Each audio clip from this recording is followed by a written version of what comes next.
रास्ता उपरे जळीगला ट्रक केन्द्रापड़ा जिला मार्साघाई थाना अंतर्गत 53 नंबर जातीय राजपथर जयचंद्रपुर छक निकट में ट्रकटे जलीजाई पाउंश हो जाए। 10 चकिया ट्रकटे जली जाउथिबार देखि स्थानीय लोके दमकल बाहिनी को खबर देइथिले। यापर दमकल बाहिनी पहुंची निया को आयत्त करने को चेष्टा करथिले। निया लागिबार कारण अस्पष्ट रहिछि।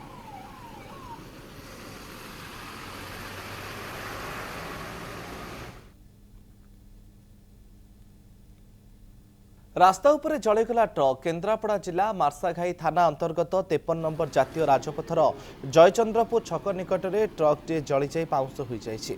10 चकिया ट्रकटे जली जाउथिबार देखि स्थानीय लोके दमकल बाहिनी को खबर देइथिले। यापर दमकल बाहिनी पहुंची निया को आयत्त करने को चेष्टा करथिले। निया लागिबार कारण अस्पष्ट रहिछि।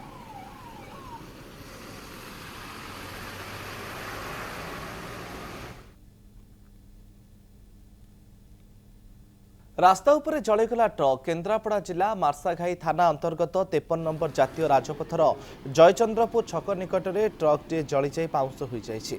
10 चकिया ट्रकटे जली जाउथिबार देखि स्थानीय लोके दमकल बाहिनी को खबर देइथिले।